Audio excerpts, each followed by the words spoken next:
আব্রাহা কাবাকে এতটাই অপছন্দ করতো যে ৬০,০০০ সৈন্যবাহিনী নিয়ে সে কাবার উপর আক্রমণ করে বসে। কেননা কাবা সমগ্র আরব বিশ্বের জন্য সবচেয়ে বেশি পবিত্রময় স্থান হয়ে গিয়েছিল, যার ফলেও কিছু মানুষ অনেক বেশি টাকা উপার্জন করতে শুরু করে।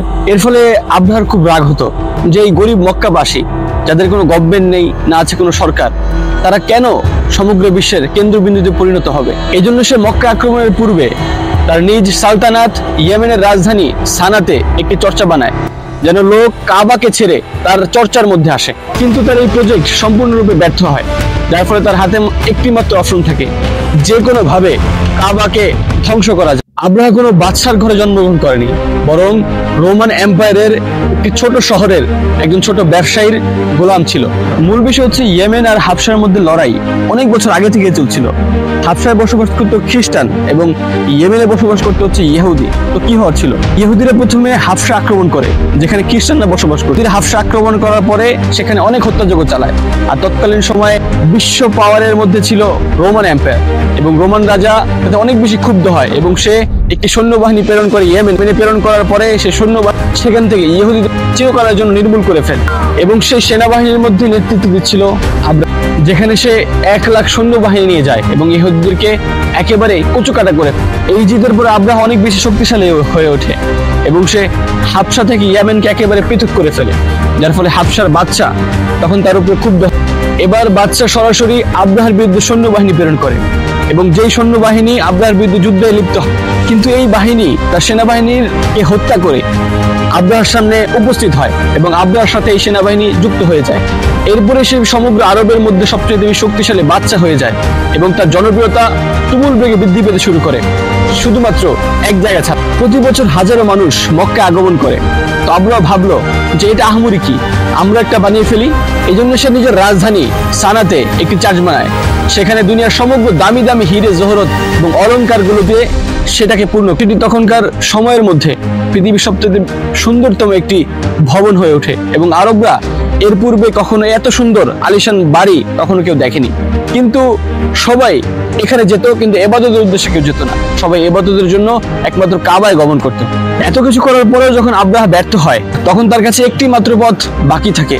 তাই সে ৬০,০০০ সৈন্যবাহিনী একত্রিত করে এবং কাবার উপর আক্রমণ করে বসে। আরবরা ভালো করে জানতো তারা এই বিশাল বাহিনীর সামনে কিছুই করতে পারবে না, কিন্তু কিছু গোত্র তাদেরকে প্রতিহত করবার জন্য প্রস্তুতি গ্রহণ করে। তখন আব্রাহা তাদেরকে বলে, আমরা খুন খারাপই চাই না, আমরা শুধুমাত্র এই কাবাকে ধ্বংস করতে চাই, যেন মানুষ এই কাবাকে ছেড়ে আমার চার্চের মধ্যে আসে। আব্রাহা বিভিন্ন জায়গায় অবস্থান করার পরে যখন কাবার নিকটবর্তী হলো, তখন মক্কা প্রধান আব্দুল মুত্তালিব তার কাছে আসলো এবং সে এসে বলল, আমার কিছু উট আপনার কাছে জিম্মি রয়েছে, আমি সেগুলোকে ফেরত নেওয়ার জন্য এসেছি। তখন আব্রাহা হেসে এসে বলল যে আমি তো ভাবলাম তুমি অনেক বাহাদুর, কিন্তু বাস্তব ক্ষেত্রে তুমি অনেক ভীতু।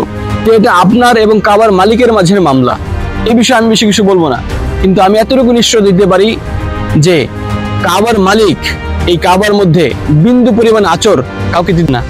পরের দিন আব্রাহা তার বাহিনীকে হামলা করার জন্য আদেশ করে, কিন্তু অনেক চেষ্টা করার পরেও তাদের হাতিগুলোকে সামনে এগোনো যায়নি এবং সেগুলো নিজ জায়গায় দাঁড়িয়ে থাকে। এবং সেই মুহূর্তে সমগ্র আসমান পরিপূর্ণ পাখি দ্বারা ছেয়ে যায় এবং প্রত্যেক পাখির মুখে ছিল এক একটি করে পাথর। এবং সবচেয়ে বেশি অবাকের বিষয় হচ্ছে এটি, সেই দিনের পূর্বে এবং সেই দিনের পরে কোনোদিন সেই রকম পাখি পৃথিবীতে দেখা যায়নি। এবং সেই পাখিগুলো আব্রাহার প্রত্যেক বাহিনীর সদস্যকে টার্গেট করে করে পাথর নিক্ষেপ করছিল। ইতিহাসবিদদের মতে সেই পাথর মাথা দিয়ে ঢুকে শরীর পরিপূর্ণ চিরে হাড্ডি সহ বের করে ফেলেছিল, যার ফলে আব্রাহার প্রায় ৬০,০০০ বাহিনীর সৈন্য পরিপূর্ণ ধ্বংস হয়ে যায়। অতঃপর এই ঘটনা সমগ্র বিশ্বে খুব দ্রুত ছড়িয়ে পড়ে এবং এর ফলেই মক্কার কুরাইশ বংশ তাদের কর্তা হিসেবে সবার সামনে উপস্থিত হয়। এই ঘটনার পরে সমগ্র বিশ্ব থেকে মানুষ আয়ের চাইতে অধিক পরিমাণে মক্কার মধ্যে আগমন শুরু করে এবং মক্কার মধ্যে মানুষের আনাগোনা খুব বেশি বৃদ্ধি পাওয়া শুরু করে। মক্কার আশেপাশে ব্যবসা করার মাধ্যমে মক্কাবাসীদের সম্পদ আকাশচুম্বী পৌঁছে যায়। হঠাৎ একদিন ইরানের সবচেয়ে পুরনো একটি ভবনের উপর শত বছর যাবৎ জ্বলতে থাকা আগুন নিভে যায় এবং সেই দিন মক্কার মধ্যে একটি এতিম বাচ্চা জন্মগ্রহণ করে। তার নাম ছিল মুহাম্মদ সাল্লাল্লাহু আলাইহি ওয়াসাল্লাম।